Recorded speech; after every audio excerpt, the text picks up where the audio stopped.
Okay. We're live.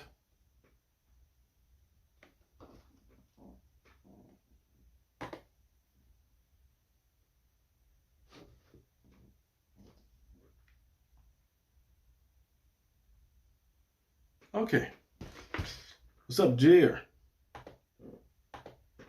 Okay, what's up, everybody? What's up? Now, I had the lightsaber out, of course. Every time a touchdown happens, I've got to put it up for a few touchdowns. But yes. The Steelers getting the big time victory, of course, in this game against the Let me rise this desk up a little bit. Okay. And right there. Okay, Steelers get a big time victory against the Vikings. A big time showdown. I told you guys it's gonna come down to who offense can play more efficient. Both defenses gonna play good. I already knew that was gonna happen.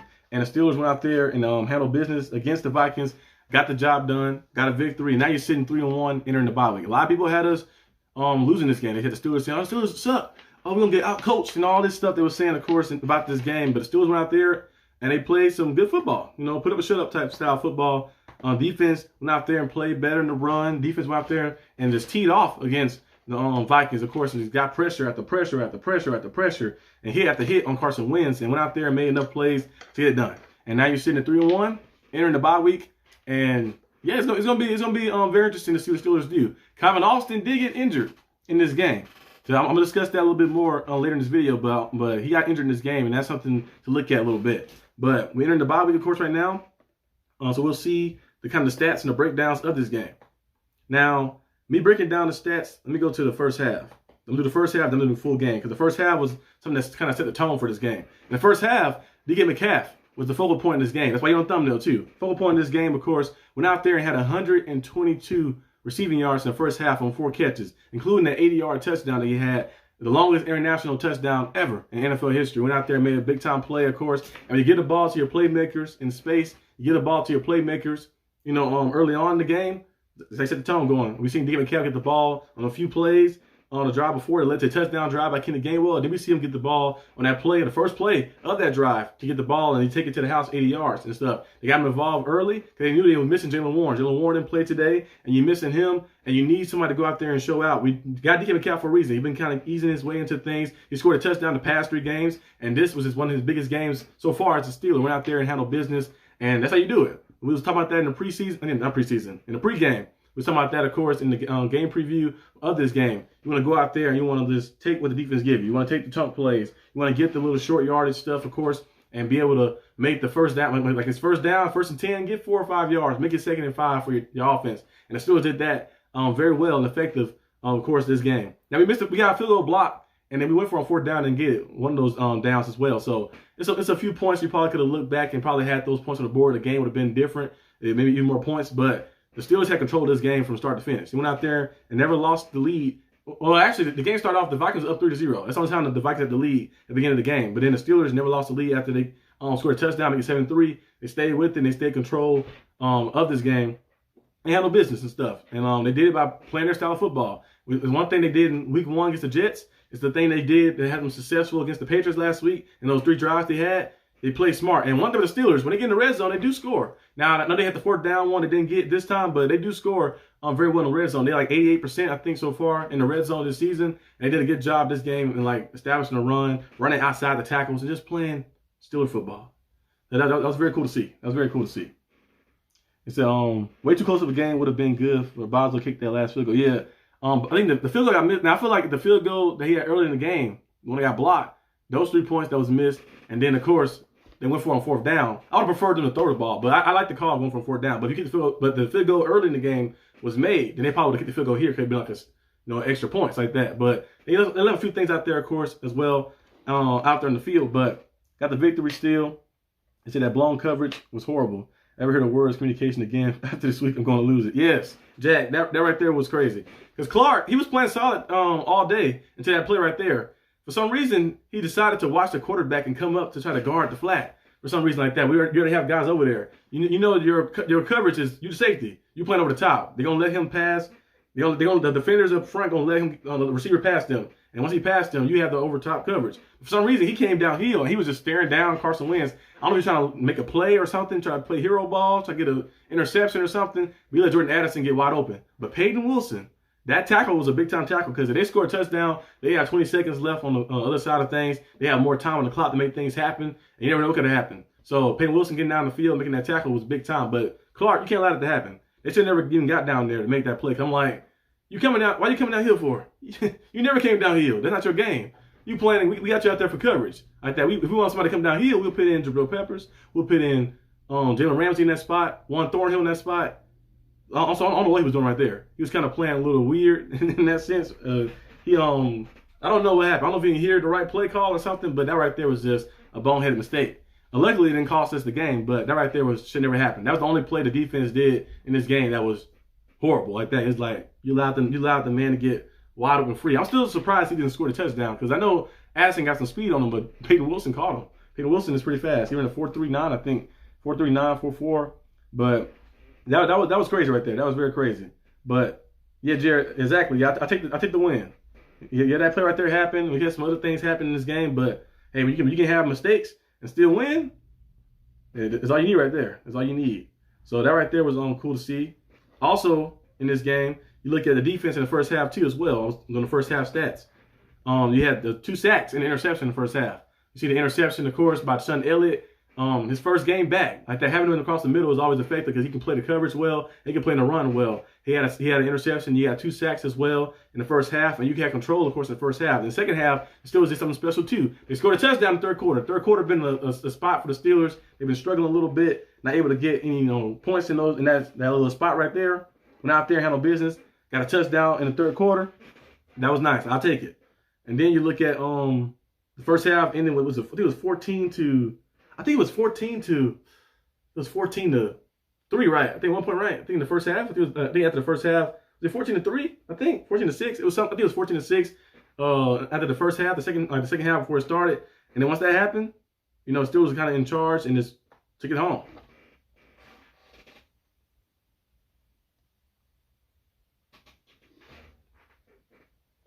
Let's see, looking at Carson Wentz numbers. He had 350 passing yards in this game. He passed the ball pretty well in this game. Had a lot of big time passing yards. Passed the ball well in this game. But he had 2 turnovers that made as well. So he had 350 passing yards, which is a lot. But he had to take a lot of chunk plays, of course. And then you look at Jordan Mason. He came off of a big game. He had 116 rushing yards, only 57 yards today. Justin Jefferson had 90 yards in the first half. He had 126 over the whole game, but they did a better job than Justin trying to stop him. Same thing for DK Metcalf. He had 122 in the first half, and then the second half only had like 3 yards. So both teams did a good job in stopping each top receiver. But you look at some of the team stats, total Steelers. The Vikings beat the Steelers in yards. Most of the stuff came at the end of the game, of course, as well. Rushing yards, the Steelers held the Vikings to 70. They finally held a team under 100 rushing yards, and they finally rushed the ball for over 100 yards as well. So that was good to see too as well. The Steelers getting the 131 rushing yards in that game was nice. And Isaiah Gainwell, he said Isaiah Gainwell. Kenneth Gainwell. Who's Isaiah Gainwell? I keep saying that over and over. Kenneth Gainwell. Kenny G was able to get some nice yards in that game too as well. Third down, the Steelers was 4 for 10. Not the best, but made some plays, of course. The Steelers ran 53 total plays. Vikings ran more plays, of course, being at the end of the game. They had that. Most of the Steelers penalties came at the end of the game. A lot of those penalties they had, of course. But time possession, we lost time possession, but when you score touchdowns, like one play, you have drives where you're scoring fast, you're not really mad about it. But overall, look pretty good like that, going out there and making plays. And you look at our stat sheet right here. Rodgers, 16 for 19. Yeah, they haven't updated yet. Hold on, because he had 200 yards. I think he had 200 yards in this game. 200 passing yards, right? I think so. Yeah, there you go. 18 for 22, 200 passing yards, 1 touchdown. Yeah, Kenneth Gainwell had 19 carries for 99 yards. 5 yards per carry. Almost 100-yard rushing game. They should give him the ball one more time. And maybe that 4th down play. But he had 19 carries, 99 yards, 2 touchdowns. Caleb Johnson, 6 for 22. I was actually happy to see him get some touches. We've been talking about Caleb Johnson a while, like that, seeing the young gun go out there, get some touches, and kind of like, get some confidence going. And we'll see what happens after the bye week if he gets some more opportunities going his way. And then you look at, what else we have here? Receivers. 5 catches, 126 yards, a touchdown, 25 yards per catch for DK Metcalf. First half was crazy for him. Had 4 catches, 122 yards in the first half. Kenneth Gainwell, 6 for 35. So he had over 100 scrimmage yards in this game. He basically became Jalen Warren in this game. He had to go out there and made plays. He was the playmaker for the Steelers at the backfield, made plays in the passing game, plays in the run game, going out there and just playing some good football. Darnell Washington had 3 catches, 20 yards. Calvin Austin had a few catches. He got injured in this game. Jonas Smith I know he had an injury coming into this game. He had a hip injury. I didn't see him too much in the second half, so I think they might have pulled him out. He probably didn't play the rest. But overall, everything was nice. And you look at the defense. This is where things get real good. You have Patrick Queen had a sack. Remember that 3rd down play? He blitzed in. Deshaun Elliott had a sack as well and a pick. Then you look at Herbig, a sack and a half. You look at TJ Watt, a sack and a pick. You look at Kendall Benton, a sack and a half. They're going out there and making plays. So a lot of the defense teed off on them, played very well. And Derek Harmon, he might not get any sacks, but look at some of those plays, the pressure he brought up front, the force he had up front. It was very nice to see too as well. So I'm loving the way our team is looking defensively. Every game's gotten better. The Seahawks game, they played better defense in week 1, had 2 sacks, 2 turnovers. And that game, lost the game, of course, allowed 24 points in that game, lost that game. But the defense looked promising. You see the game against the Patriots. You get 5 turnovers, you get 5 sacks, go out there and tee off against the Patriots and get those forced turnovers on them, those fumbles and stuff, and make plays and get the victory. In this game right here, you go out there and get 7 sacks.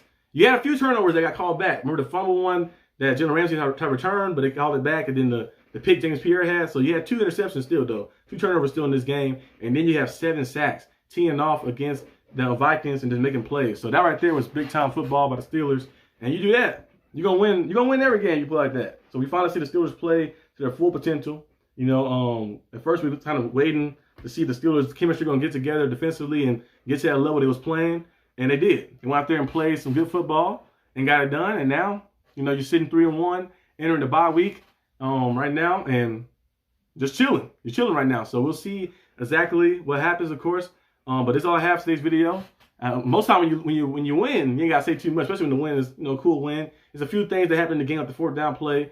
Coach Tomlin could have went for it right there. Probably tried to end the game initially, but at the end of the day, it still works out too well. So yeah, when you win, it's kind of easier to talk about the team a little bit because you don't have too much to talk about because you see a lot of the positive stuff as well. And when you lose, you have a video of a lot of things, a lot of lists of things you want to discuss that went bad in this game. But overall, the team played well on both sides of the ball. Yes, they left a few things out there, of course, like the defense had the busted coverage play, and the offense, didn't get the 4th and goal play for the touchdown, and missed some opportunities, of course, out there a little bit. But overall, team played well. The team played very good. Like that, this is a good team right here. You look at this team. You look at the team today. That can be a playoff team. I know it's only early on in the season. We're only week 4 and right now. But you look at a team like that, you're like, that's a playoff team right there. And you go against the Vikings. The Vikings' offense is good. The defense is good. I told you guys, the defense is going to be good. They're going to be able to get plays. They got 2 sacks against us. They made some plays, of course, got some stops. Kept their team kind of in it, too, as well at one point. Because at one point, we was up 21-6. But they kept their team in it. They kept their team in it and played well. Like I mentioned on the game preview, it's going to come down to whichever offense can be the most efficient. And the Steelers' offense was the most efficient. They didn't turn the ball over this game, and that's why they won this game. So they got the victory. We'll see what happens, of course, on the rest of the way. We'll see if the Steelers bring in the receiver. That's one thing I want to talk about at the end because Calvin Austin did get banged up. I don't know what the injury is. Hopefully nothing too severe. But if he was injured or not, I think the Steelers should still look because it'd be a perfect time for it. You bring a guy in maybe this week. You have this week, and then you have the next week to prepare as well, too. This coming week and the next week after to prepare, of course, for the game if you do bring a guy in. So we'll see what happens. There's a lot of teams, like the Saints got Chris Olave. They go 0-4. You never know. They might want to start over. You never know. Tyreek Hill, the Dolphins play the Jets. We'll see what happens in that game. I think the Dolphins will beat the Jets. I picked the Dolphins to win against the Jets. I had the Dolphins at least being 2-2 right now, but I feel like some games they kind of mess themselves up. But Tyreek Hill get disgruntled. You never know what could happen. Might could send him somewhere like that, and they bring another weapon too. We've seen the rumors a lot of times about Tyreek Hill to the Steelers, but we got to see about the off the field stuff. That stuff is crazy if he's doing all that extra stuff. So I think it'd be cool to bring anybody in. And we'll see what receivers are out there, playmakers out there to bring in to add to your team, and then you like, hey, it'd be pretty cool. So we'll see what happens, of course, but that's all I have for today's video. Hope you guys enjoyed this video. If you did, like and subscribe for more content, and I'll see you guys on the channel later today, which will be for the game MVPs. My game MVPs I got to look through and see who I'm going to pick as the game MVP. But still get the victory, still is 3-1. We have the bye week coming up, so we'll have some videos coming out the bye week and stuff. I might have a little special video as well for the Sunday for that bye week. So don't look out for that. But I'll see you guys when I see you. Peace out.